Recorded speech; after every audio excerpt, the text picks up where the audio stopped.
السلام علیکم ورحمۃ اللہ وبرکاتہ۔ اس سے پہلے کی کلاس میں ہم لوگوں نے نون ساکن اور تنوین کے احکام کے بارے میں پڑھا تھا۔ آج کے اس کلاس میں ہم لوگ مزید نون ساکن اور تنوین کے احکام کو جانیں گے۔ نون ساکن یا تنوین کے بعد جب حرف با آ جائے تو نون ساکن یا تنوین کا نون میم میں بدل جاتا ہے اور اس کی ادائیگی دونوں ہونٹوں کے درمیان کاغذ کی موٹائی کے برابر فاصلہ رکھتے ہوئے غنہ کے ساتھ کی جاتی ہے، جیسے من بعدہم۔ اب ہم جانتے ہیں اخفا کے بارے میں۔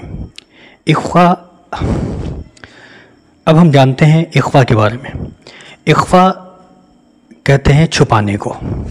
جب کبھی نون ساکن یا تنوین کے بعد وہ باقی 15 حروف جو اظہار اور اقلاب اور ادغام کے قانون میں شامل نہیں ہیں وہ آ جائیں تو اخفا ہوگا، یعنی نون ساکن یا تنوین کی آواز اگلے حرف میں چھپی رہے گی، جیسے تم۔ انتم نہیں کہیں گے، نون کو ظاہر نہیں کرنا، انتم نہیں کہیں گے بلکہ تم کہیں گے، نون کو چھپا دیں گے یعنی اخفا کریں گے نون کا۔ اسی طرح علیم و شکور، تو علیمن نہیں کہیں گے، من نہیں کہنا ہے بلکہ نون ساکن کا اخفا کرنا ہے، جیسے علیم و شکور۔ اگلا سبق ہے میم ساکن کے احکام۔ ادغام کہتے ہیں ملانے کو، داخل کرنے کو۔ جب کبھی بھی میم ساکن کے بعد میم متحرک آ جائے تو میم متحرک غنہ کے ساتھ مشدد ادا ہوگا، جیسے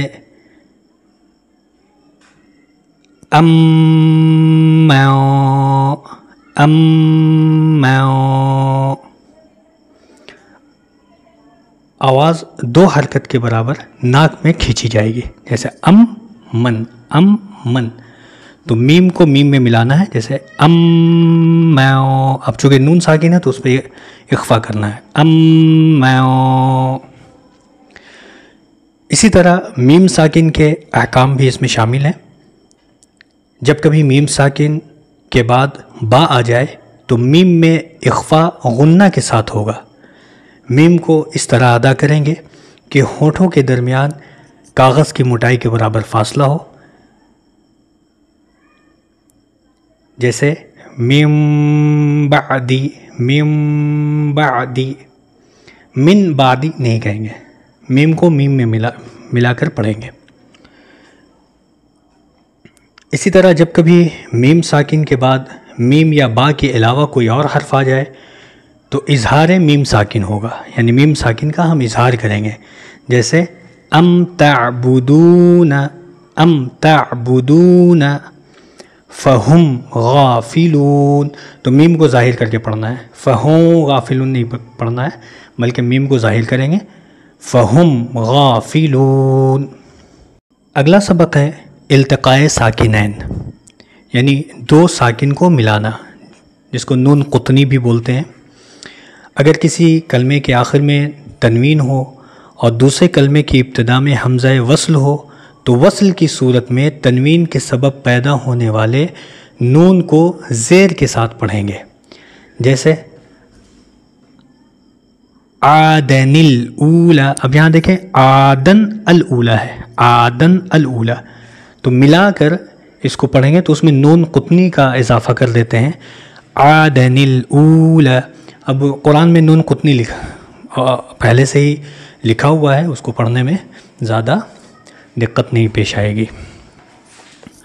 آدن الاولا ثلاثة نعته نوح المرسلين يومئذ المساق۔